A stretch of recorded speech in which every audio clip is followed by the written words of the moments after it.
it's kind of mixed. I'll spend probably the first half on still reviewing some of their structures, right? I think we will discuss the structure, especially the fundamental part, some time ago, and I think it might be worth it that we come back to it, and also checking our understanding of some of the previous points, especially like the space group, right?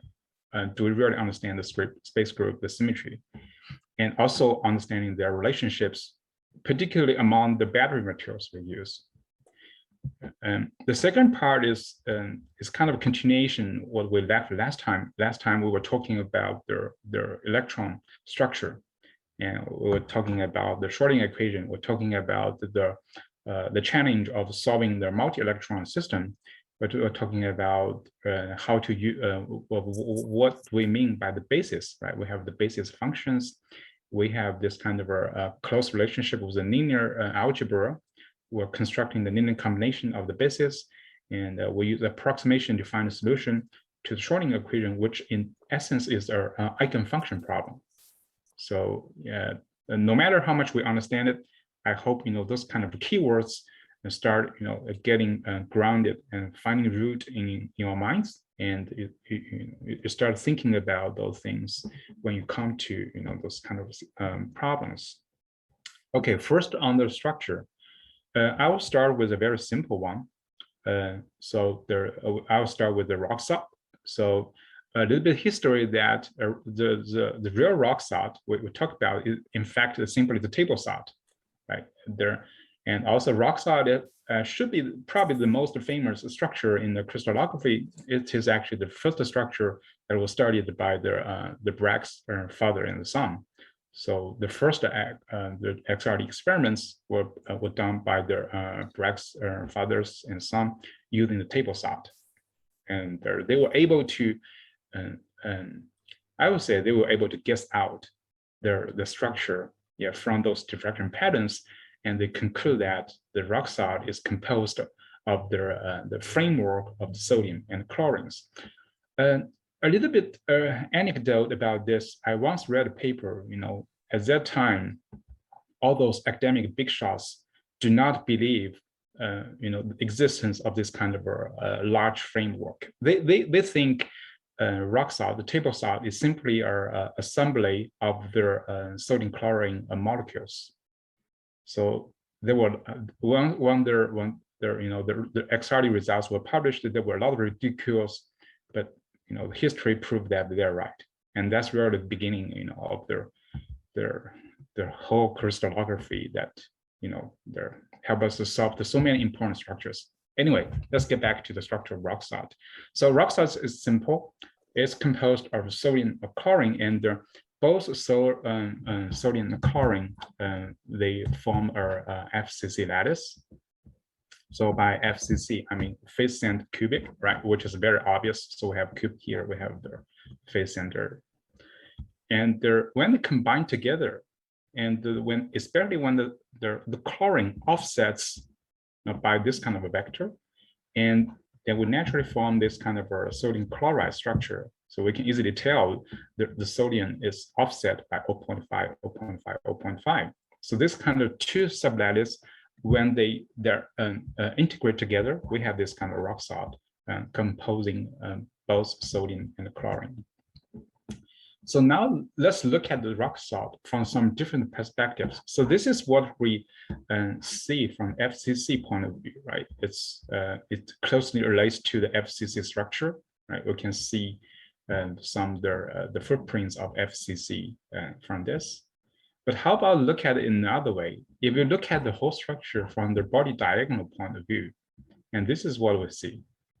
And in fact, if you compare these two, I think it's not difficult to still see, the equivalence between this kind of two structures. But the importance of this one is that we now can appreciate why FCC stands for the CCP stacking. So once we have this kind of a FCC structure, we have this kind of a CCP stacking.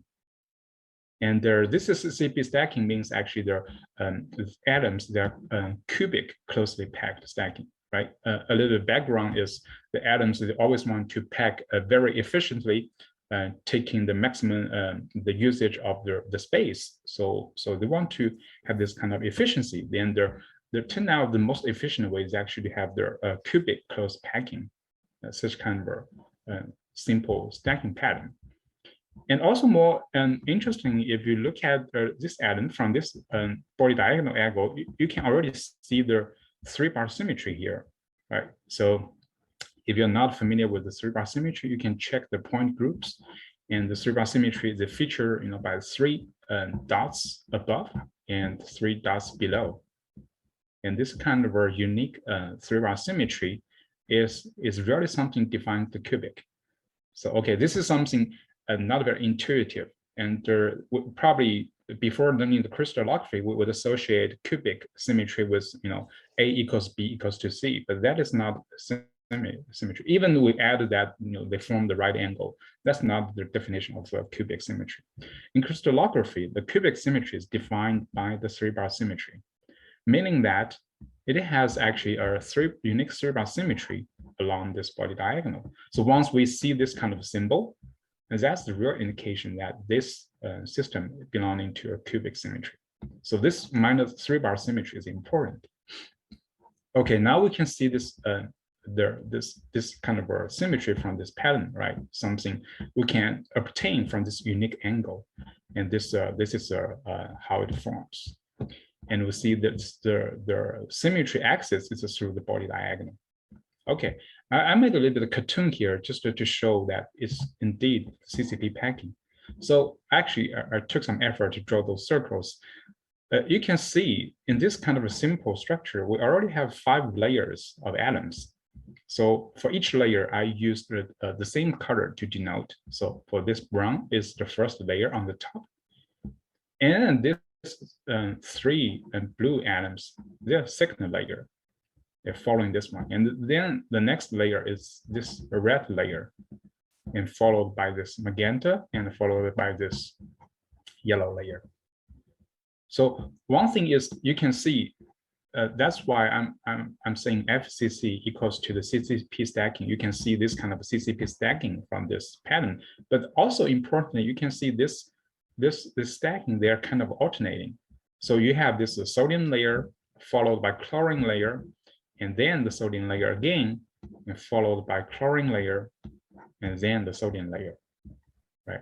So it's not very straightforward, right? I think that's why I think it's worth it that to take some time to draw this kind of cartoon, so that we can have appreciation why these two structures is equivalent.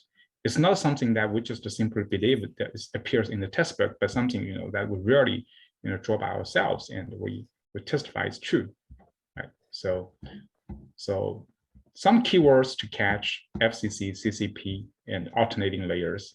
And something relates to the battery materials. If we actually alternating among the metal layers, for example, if we change, for example, let's change chlorine to oxygen, right? It's oxide, and change sodium to lithium and cobalt, and lithium and cobalt, they alternating in the metal layer, then we have lithium cobalt oxide. So that's actually the connection among different groups. The next one, I want to go a little bit further, and we'll talk about the rock salt. Yeah, rock salt. I'm just using a transition metal layer to make more comparable with other systems. So we're now dealing with all oxide systems, right? And we have the same transition metal there, so it's more comparable. I want to go a little bit further. So this is rock salt. It cannot be used for battery, but yeah, we can go through conversion, but for intercalation, this is not usable. And this in copper oxide, the first 4 volts cathode material proposed by Professor John Goodenough, I think more than 40 years ago in 1980. So this in copper oxide inherits the original structure of the rock salt. And furthermore, and especially this year's, the lithium-rich material, the prototype of lithium-rich is in fact the Li2 manganese O3. And so we'll see this, we can have the impression these 3 are related, right? And draw the shaded plane for this oxygen plane, so you can see this FCC in fact still have this kind of a layered structure, right? So you have the oxygen stacking this layer, oxygen stacking this layer, and they are sandwiching the nickel layer here.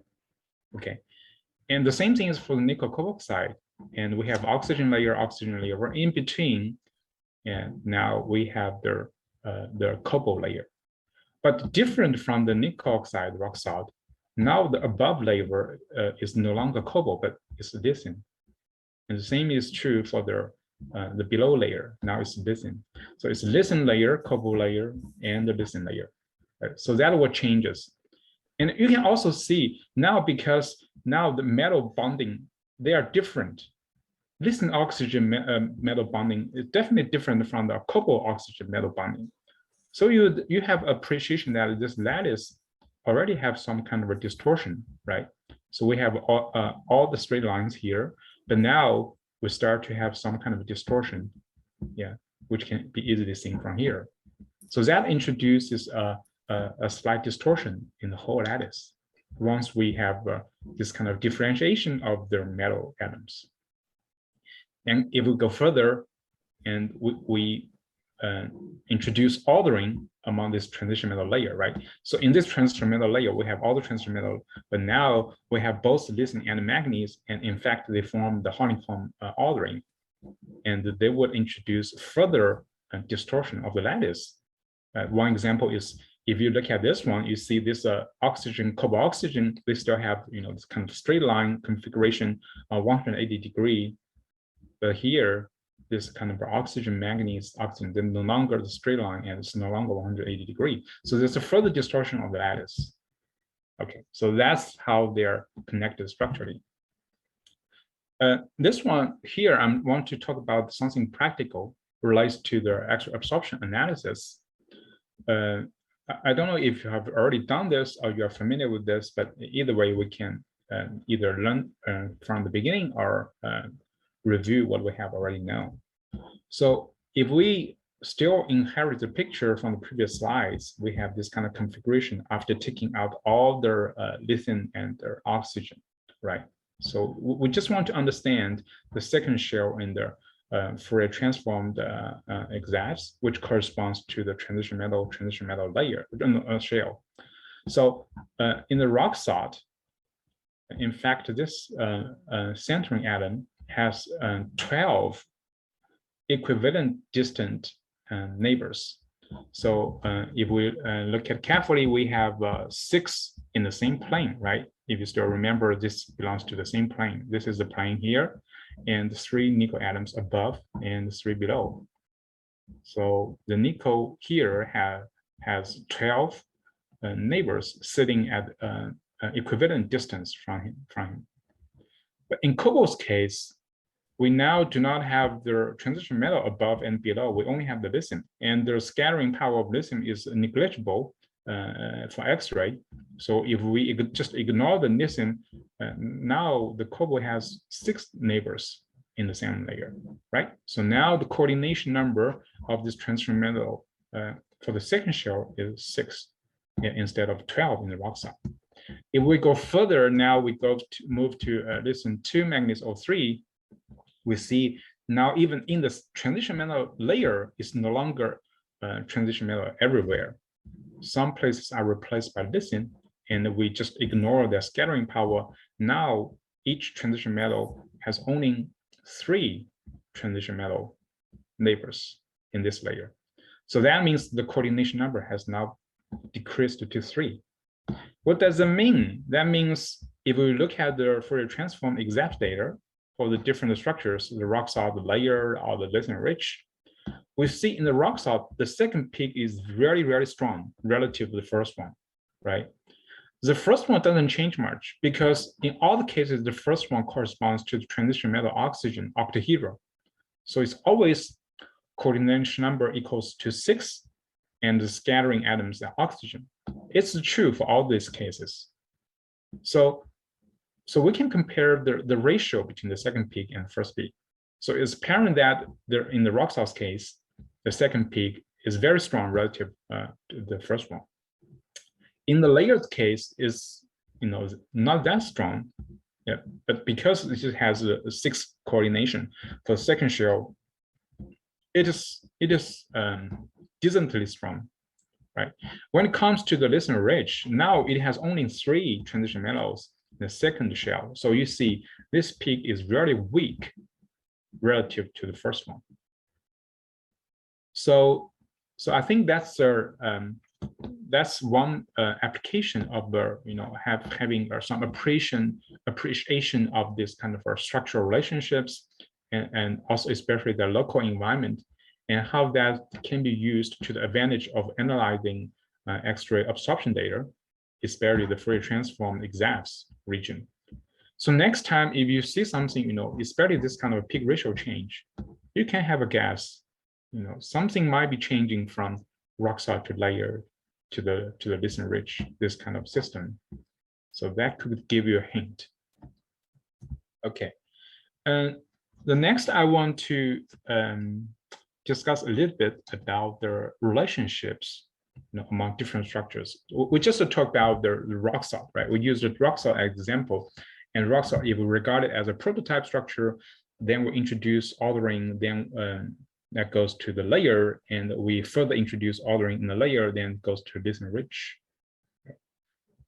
Sometimes the situation can be a little bit more complicated. For example, the atoms may be replaced by the molecules. And we'll see what I mean in the next slides. And also, like what we mentioned before, and we can introduce ordering into the prototype. And the consequence of those are the symmetry, the global symmetry can be changed as a result. And here we can still look at the previous example. So for the rock salt, we have this kind of typical cubic symmetry. Like I said, its feature is defined by this 3-bar symmetry element. So the FM 3/n is a space group for rock salt, followed by the R3/n for the layer. And when it comes to the listener ridge, the Ri2 Mn03, we only have only degrades to monoclinic. So we only have the C2/M symmetry. So that's a symmetry change. But I want to use this example to illustrate how the symmetry change arises. So my hope is that in the future, when you look at something you're not familiar or something you have never met before, don't panic. You can try to associate with something you know, right? But very likely you will not get exact symmetry of the original structure, of the prototype. But you probably would have certain elements, symmetry elements changed. But I think it's quite worthwhile to have appreciation why such kind of symmetry change is caused. And that gives us some understanding of how these atoms arrange themselves into this kind of structure. Okay, so the example I'm using here is comparison between rock salt and the pyrite. So rock salt still have the FCC, this kind of a closed CCP stacking, as we just discussed. For pyrite, yeah, in fact, somebody used the pyrite for the battery materials, and somebody would argue it's kind of intercalation, and somebody would say it's conversion. So there's some controversies about the mechanism of the pyrite, but some people do use this kind of material for the battery, but not very practical, I would say. But to use this as their for the illustration of the model of the structure relationship, but I think that it serves as a good example. If we look at the body diagonal direction, there's something we just show in the previous slide. There's something we also look at the body diagonal of the pyrite. We can immediately see they seem to have the same 3-bar M symmetry, right? So I think that's something we now can try to get ourselves familiarized with. So there's 3 green above and 3 yellow below. So that's kind of a 3-bar symmetry property. And same thing is here. So we have this iron, and iron above, and we have this another 3 ions below. So we still have this kind of maintenance of the 3' symmetry. You may want to say, okay, this some sulfur dimers interfering. Is that breaking the symmetry? It is not, because if you want to check, and this one in fact relates to this one, still by the 3' symmetry, and this one relates to this one, and this one relates to this one, still by the 3' symmetry. That's something you can check. The point of showing this is not just to illustrate they're structurally related, and the pyrite in fact actually is a deviation from the rock salt, but also to have appreciation that when the dimers they're replacing the chlorines, they also bring consequences on the symmetry change. So one thing is, for example, so the sodium is replaced by their iron, right? Iron still form their FCC lattice. So iron is okay, but not so okay for sulfur, right? Because now we are replacing chlorine atoms with sulfur dimers. And those sulfur dimers, you can immediately see they are not able to form FCC sublattice. So we have one part that remains FCC, but the other part lost FCC, and in total, their whole structure loses FCC structure. So we no longer have the F symbol to start with, but we only have a P to start with. So this kind of a structure change. Another change relates to the replacement of chlorine with sulfur. So it's doing two things. One thing we can see is changing the edge symmetry, right? So maybe their Zoom is not very friendly to doing a quiz or something. So maybe in the future, if you can do this face-to-face, I'll have throw some quiz. I hope you still remember what their first symmetry element corresponds to. It corresponds to the edge. And the second one corresponds to the body diagonal of the cube. And the third one corresponds to the face diagonal. So we see that once we have the chlorine replaced by the sulfur dimers, actually the edge symmetry changes. We no longer have the M, the mirror symmetry, but now we have glide plane.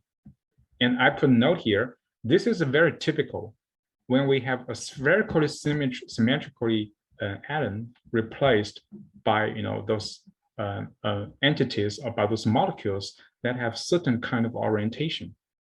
Right. So when this kind of thing happens, you already see kind of a symmetry to glide plane change. But when they replace the chlorine, they seem to follow some kind of a discipline. They do not change. They choose a random orientation. Still, they are connected to each other within the cube.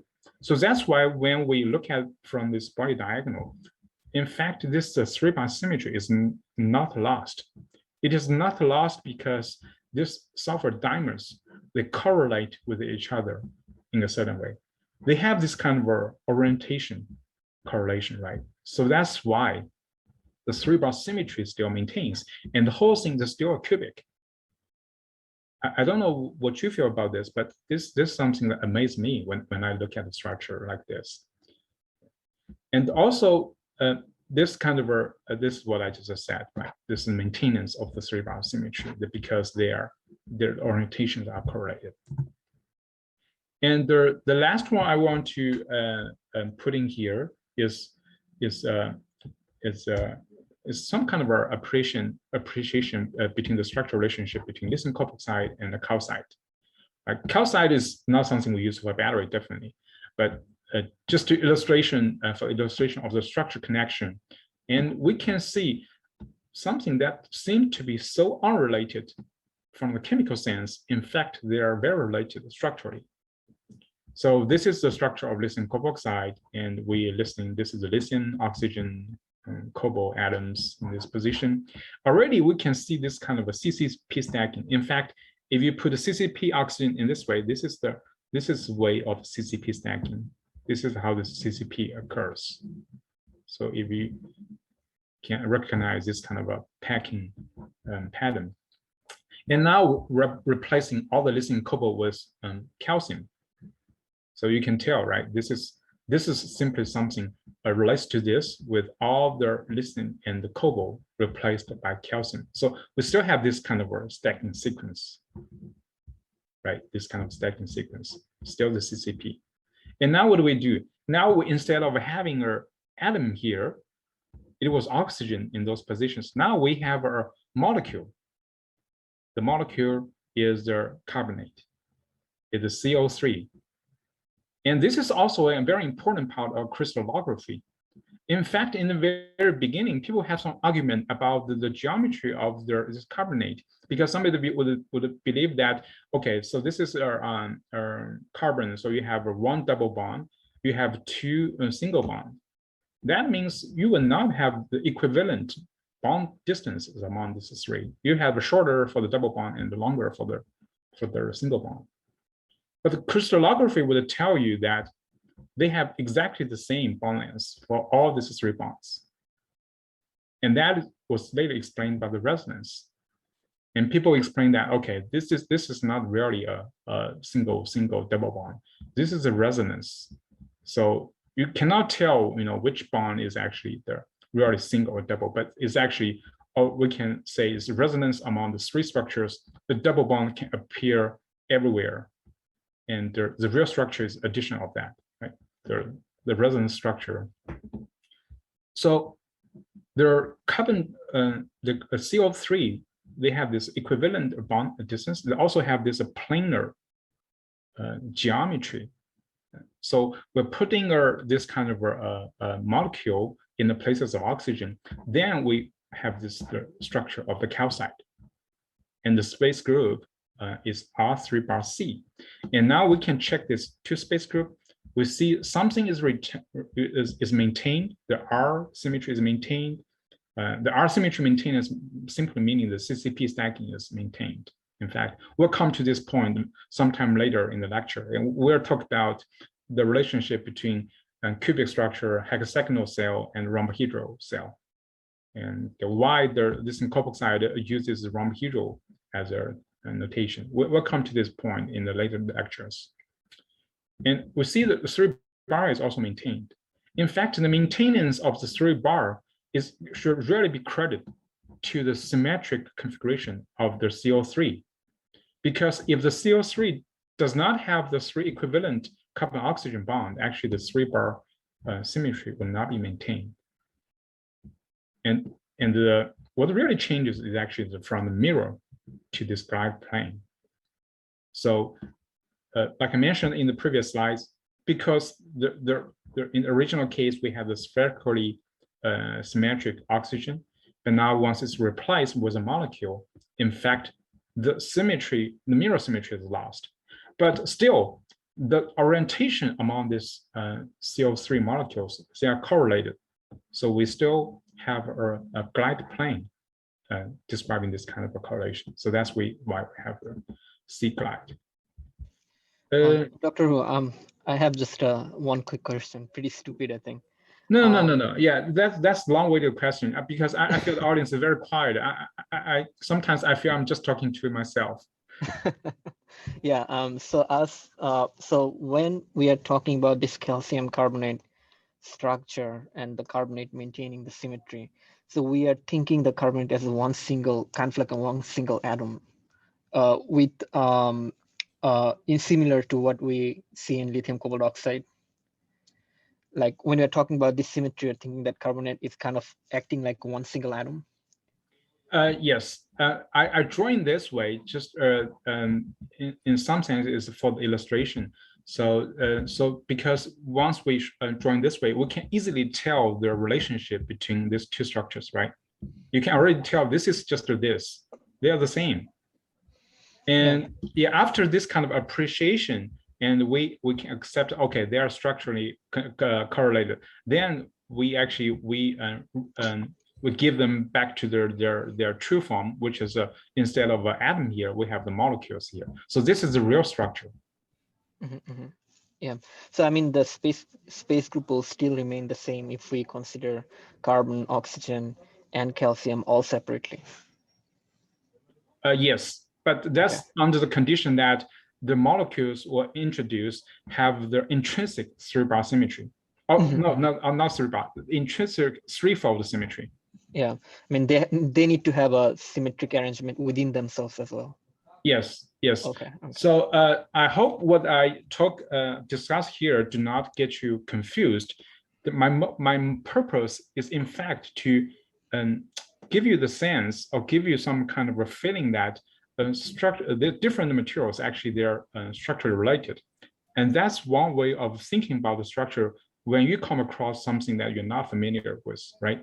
Another thing is to have some kind of appreciation how the atoms arrange themselves in the crystal. This is not something easy to understand because first of all, crystals is too abstract, right? If you look at a space group, it's simply simple there. Then the second is that if you really draw a crystal in a software, depending how you look at the whole thing, sometimes we can be totally lost in the seas of atoms, right? So so I think that's maybe the trick of learning the crystal structure is have some kind of orientation or have some kind of a prototype, and those are the basic things to start with. Then we can add complexities, and based on those, we can appreciate. To me, my appreciation is that those molecules they make an effort to maintain a very nice symmetry. They do that by they orient their put the orientation in a correlated way, right? So they have some kind of a restriction on disciplines. So they try their best to maintain the symmetry. So Yeah. And for the last question, so the middle one, the calcium oxide, I mean, in terms of from a certain angle, has some, I mean, stacking has some similarity with that of the lithium cobalt oxide, but yes. the space group is different for calcium oxide. Am I right? Yes, because if you really just looking at this one, it should be the rock salt, right? Mm-hmm. Because now actually all the metal atoms they're the same. Like we said, if the same is rock salt, if they differentiate, then they're lithium carboxide. Yeah. So in this case, in the middle, it becomes Fm3 bar M. Right. Okay. Okay. Yes. Yes. But like what I mentioned in the previous slides, but now once we actually replacing them with the other molecules, the lattice has to adjust themselves a little bit, right? That's the case, for example, here, right? So once we differentiate the different metal atoms, actually the lattice has to distort a little bit, but they should distort in a certain way. And so I probably should say in this way, this is kind of flexibility and the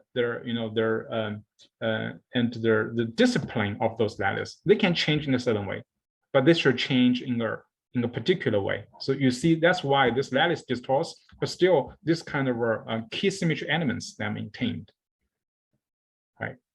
And the same is true. Yeah. Yeah. Yeah. Actually, do you mind I ask a question for the next slide, for the new slide? No, the one later. This one? No. It's the one for about the Schrodinger equation or something. This one? Oh yeah. Okay. I'm sorry. I see. Because when I noticed the fermion, I was just curious about what's the difference between fermion and the boson. Oh, yeah, that's a very difficult question. But relating to the topics we want to, we probably will talk next time is in fermions in two systems. For example, you have A and B, right? If A and B are fermions, if you change the coordinate of them, then you actually it's asymmetric. So I want to introduce some more rigorous language here. So in our daily life, we probably think of symmetry as something, when you fold them, they are the same, right? Or you have the kind of rotation symmetry, if you rotate the same. But there's a mathematical description of that. Symmetry means the whole system remains unchanged under a certain operation. So you operate on that, the whole system unchanged, meaning that, for example, if this can be described by function, then you operate on this function. This is still the same function. The value doesn't change at all. And in terms of the wave function, it means that if you change the coordinate of there's A and B, this psi function equals to psi. So that's the definition of symmetry. This is a strictly mathematical definition. And asymmetry means if you switch the coordinate of this A and B, they become asymmetric, meaning that it's no longer psi, it is minus psi. So fermions, they're symmetric, meaning asymmetric, meaning that if you change their coordinate of 2 A and B, then psi becomes minus psi. But for bosons, if you change A and B, psi is still psi. That's symmetric. Okay, But surely, yeah, they have a lot of consequences, because of this property. But if we're just restricting to their wave function discussion, that's enough to know. Because in the NX school, like the lectures, they always mention that, like, for example, neutrons and electrons, they are fermions, and for photons, they are just like bosons, I guess.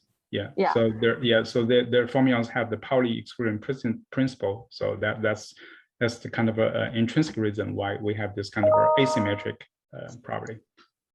Yeah. That's why when I saw this slide mentioning the fermion, I guess this is a good chance to ask you guys for more. Yeah, thank you. Yeah. No problem. Doctor, just a quick comment. So for the Pauli exclusion, the full quantum numbers are unique or they cannot be equal?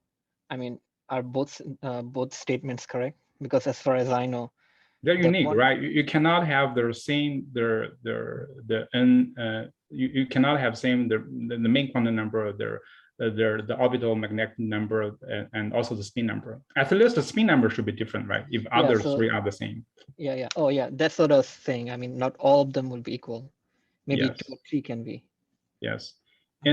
And they're continuing with the Shah's question. I think another circumstance that we need to have a little appreciation about the fermion bosons is actually a spectroscopy, because a spectroscopy is in essence you're using a boson, which is a photon, right, to interact on our electron system. So actually that's why we have this kind of a selection rule, right? We have the dipole selection or the quadrupole selection. And why we have the L change, delta L equals to plus or minus 1, that's because we're using bosons to introduce this kind of change. So yeah, that's something we can go to details when we talk about the spectroscopy maybe sometime in the future.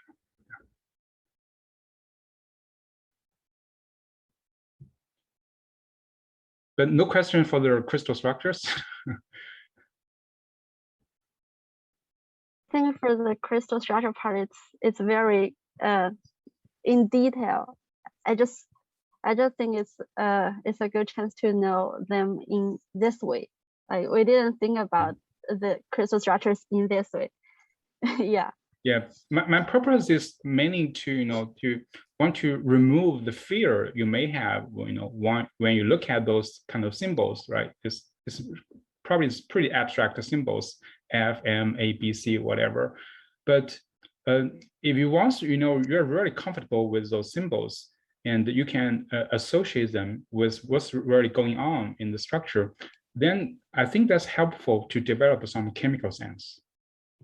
Right, and you can already tell they're intrinsically very closely related. Like I just mentioned, if you look at the calcite, the structure, and you look at the once the crystallographers tell you, okay, this structure has the 3-bar symmetry, then somebody who's very familiar with their CO3 will immediately understand that actually all these 3 bonds are the same, and that's something chemistry, right? And that relates to the resonance. It cannot be explained by some simple double or single bond argument, and so this kind of the crystal structure, something maybe abstract, but something that is very useful for chemistry. They have intrinsic relationship. So my hope is my job is to actually to remove all those their fears you may have and to get you comfortable with this kind of a correlation.